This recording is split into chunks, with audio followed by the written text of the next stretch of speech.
Good morning dear student. आज हम अपना नेक्स्ट चैप्टर स्टार्ट करेंगे, 7th chapter, conservation of plant and animal. Conservation of plant and animals का means है कि जो हमारे सराउंडिंग में, जो हमारे नेचर में जितने भी प्लांट और एनिमल्स हैं, उनको हम किस तरीके से सेव कर सकते हैं, किस तरीके से उन्हें प्रोटेक्ट कर सकते हैं, किस तरीके से उनको हम कंजर्व कर सकते हैं। तो इस लेसन में हम पढ़ने वाले हैं conservation of plant and animal. ठीक है, उससे पहले हम ये पढ़ेंगे कि हमें इन सबको कंजर्व करने की ज़रूरत क्यों पड़ रही है, इनको सेव करने की ज़रूरत क्यों पड़ रही है। तो उसके लिए एक बहुत ही इम्पॉर्टेंट टर्म जो है यूज़ होता है, जिसको हम कहते हैं deforestation. Deforestation means removal of forest. The clearing of forest and using the land for other purpose is called deforestation. Means जंगलों को काट के और उसकी लैंड को किसी और पर्पस के लिए जब हम यूज़ करते हैं तो उसको कहा जाता है डिफॉरेस्टेशन। ठीक है, अब डिफॉरेस्टेशन हम कर क्यों रहे हैं? ठीक है, कॉज ऑफ डिफॉरेस्टेशन, ज़रूरत क्या है? ज़रूरत ये है प्रिक्योरिंग लैंड फॉर कल्टीवेशन। क्या कल्टीवेशन के लिए हमें लैंड चाहिए? जैसे जैसे पॉपुलेशन बढ़ती जा रही है, सबकी रहने की ज़रूरतें बढ़ती जा रही हैं, सो बिल्डिंग हाउसेस बनाने के लिए चाहिए। अब लोग बढ़ेंगे तो काम भी चाहिए, इसलिए फैक्ट्रीज भी बढ़ रही हैं, रिसोर्सेज भी चाहिए। तो इन सारी ज़रूरतों को पूरा करने के लिए हम क्या करते हैं, हमारे आसपास जो हमें जंगल दिखाई देता है, पेड़ दिखाई देता है, उसको काट देते हैं और अपनी ज़रूरत पूरी कर लेते हैं। सड़क बनानी है, कहीं बिल्डिंग बनानी है, कहीं शॉपिंग मॉल बनाना है, कहीं पे हम खेती करना चाहते हैं, तो इन सारी चीज़ों के लिए हम फॉरेस्ट को काट देते हैं। अब क्लास 7th में आपने एक चैप्टर पढ़ा था, फॉरेस्ट आवर लाइफलाइन। ठीक है ना, उसमें आपने पढ़ा कि फॉरेस्ट जो है वो हमारे लिए कितने इम्पोर्टेंट हैं, फॉरेस्ट से हमें कितनी सारी चीज़ें मिलती हैं। तो जब हमें फॉरेस्ट से इतनी सारी चीज़ें मिलती हैं और हम उनको काटते रहेंगे, उनकी क्लियरिंग करते रहेंगे, तो वो सारे नेचुरल रिसोर्सेज हमें कहाँ से मिलेंगे? तो उन सारी चीज़ों को ध्यान में रखते हुए हमें क्या करना होता है, फॉरेस्ट को बचाना है, प्लांट्स को बचाना है, और उन फॉरेस्ट में रहने वाले एनिमल्स को भी हमें प्रोटेक्ट करना है। वही सारा कुछ हम इस चैप्टर में पढ़ने वाले हैं। ठीक है, तो नेक्स्ट अब आते हैं consequences of deforestation. Very important बेटा। अभी इस जो प्रेजेंट सिनेरियो है, इतना सारा पॉल्यूशंस है, टेम्परेचर, गर्मी इतनी बढ़ रही है, टेम्परेचर, ग्लोबल वार्मिंग, बहुत सारे टाइप्स की इतनी ग्लोबल प्रॉब्लम्स हमारे सामने हैं। तो उन सब के लिए बेसिकली क्या चीज़ रिस्पॉन्सिबल है? वो है डिफॉरेस्टेशन। कंसिक्वेंसेस का मतलब होता है रिजल्ट या परिणाम। तो पहला consequences, increase in the temperature and pollution level of earth. आपको पता है कि प्लांट्स क्या होता है, प्लांट्स जब फोटोसिंथेसिस करते हैं तो एटमॉस्फेयर में जितनी भी CO2 होती है उस सबको एब्जॉर्ब कर लेते हैं और ऑक्सीजन को एटमॉस्फेयर में देते हैं। अब जब प्लांट नहीं होंगे, फॉरेस्ट नहीं होंगे, तो CO2 कौन एब्जॉर्ब करेगा? जब CO2 एब्जॉर्ब नहीं होगी तो वो सब हमारे एटमॉस्फेयर में ही रह जाएगी और एटमॉस्फेयर में पोल्यूशन बढ़ जाएगा। ठीक है, increase the level of CO2 in the atmosphere. और जब हमारे एटमॉस्फेयर में CO2 लेवल बढ़ जाता है तो हमारी पूरी अर्थ का टेम्परेचर बढ़ने लगता है। तो उसी को हम क्या कहते हैं, ग्लोबल वार्मिंग। ठीक है, अर्थ का टेम्परेचर बढ़ने लगता है, जो पोल्स पे जितनी बर्फ है, स्नो है, वो पिघलने लगती है, बहुत सारे उसके साइड इफेक्ट हैं। तो उसी को हम क्या कहते हैं, global warming. Lowering in ground water level.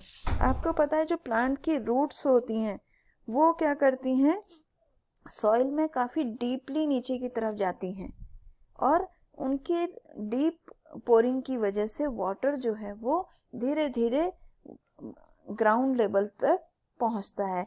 लेकिन जब प्लांट्स नहीं रहेंगे तो वो जो वाटर का लेवल है वो डाउन हो जाएगा। पहले आपको 50 फुट 60 फुट पे पानी मिल जाता था, अब आप शहरों में देखेंगे 200-250 फुट पे भी नीचे आपको पानी नहीं मिलता है। जब आप हैंडपम्प लगाते हैं या जब आप सबमर्सिबल लगाते हैं तो उसके लिए आपको काफ़ी गहरा गड्ढा खोदना पड़ता है, क्योंकि जो ग्राउंड वाटर का लेवल है वो कम हो गया है। ठीक है, दूसरा है disturb in balance in nature. Nature का जो बैलेंस है, नेचर का बैलेंस का मतलब क्या है कि पूरे फूड चेन, फूड वेब जो हमारा बड़ा बना हुआ है, प्लांट एनिमल को सपोर्ट करते हैं, एनिमल प्लांट को सपोर्ट करते हैं, दोनों एक दूसरे पर इंटरडिपेंडेंट हैं। लेकिन जब हमने एक हिस्सा काट दिया प्लांट का तो एनिमल की डिपेंडेंसी प्लांट से खत्म हो गई, तो जो बैलेंस है वो डिस्टर्ब हो गया। ठीक है। नेक्स्ट आता है decrease in rainfall leading to drought. जब प्लांट्स बहुत कम होंगे तो मॉइस्चर बहुत कम रहेगा एटमॉस्फेयर में और बारिश कम होगी। आप लोगों ने बचपन से सुना होगा, अपने पेरेंट्स को कहते हुए सुनते हैं कि जहाँ पेड़ होते हैं वहाँ बारिश ज़्यादा होती है। अब जब पेड़ ही नहीं रहेंगे तो बारिश नहीं होगी, और बारिश नहीं होगी तो वहाँ पे क्या हो जाएगा, ड्रॉट यानी कि सूखा पड़ जाएगा। वहाँ पे जितने प्लांट्स हैं वो सब सूख जाएंगे और जितनी भी क्रॉप प्रोडक्शन वहाँ पे जो फार्मर्स कर रहे हैं वो नहीं कर पाएंगे। ठीक है। नेक्स्ट आता है soil erosion and decrease in soil fertility. Means soil erosion का मतलब होता है सॉइल की जो ऊपर वाली लेयर है वो पानी के साथ बह जाती है, हवा के साथ उड़ जाती है। लेकिन जो प्लांट हैं वो क्या करते हैं, वो सॉइल को टाइटली बाइंड करके रखते हैं अपने रूट्स के साथ। अब जब प्लांट ही नहीं रहेंगे तो उस सॉइल को बाइंड कौन करेगा। बाय चांस कहीं बहुत तेज पानी बहता है, बारिश होती है, फ्लड आता है या सूखा पड़ता है, तो वो सारा का सारा जो सॉइल की टॉप लेयर है वो उड़ जाएगी, जिसको हम क्या कहेंगे, सॉइल इरोजन। ठीक है। So next is the decrease in water holding capacity, that is the same thing which है discussed earlier in 6th point. Clear.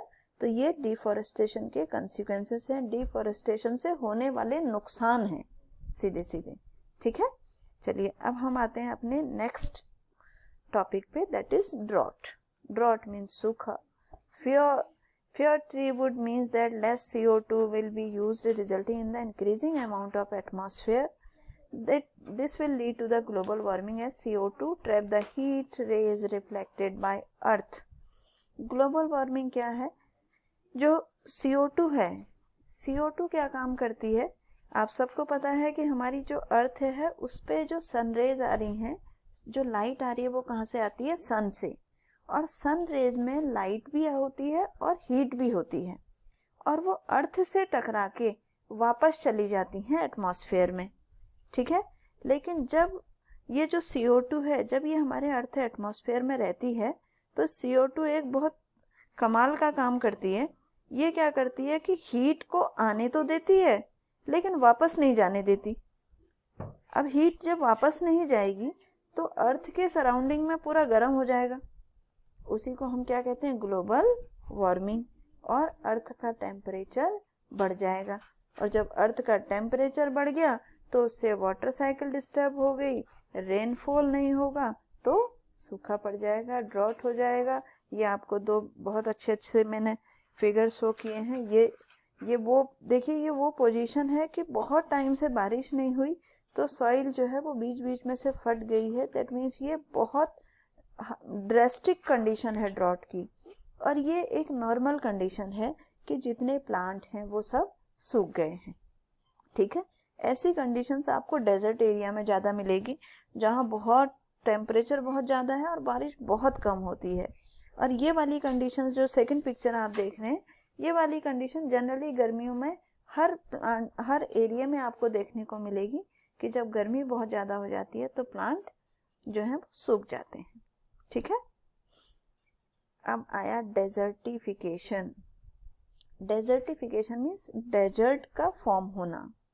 ठीक है। डेजर्ट कैसे फॉर्म होगा, जब उसके ऊपर की लेयर्स पूरी हट जाएगी। Removal of top layer of soil expose the hard and Rocky lower layer which have very less humus and air.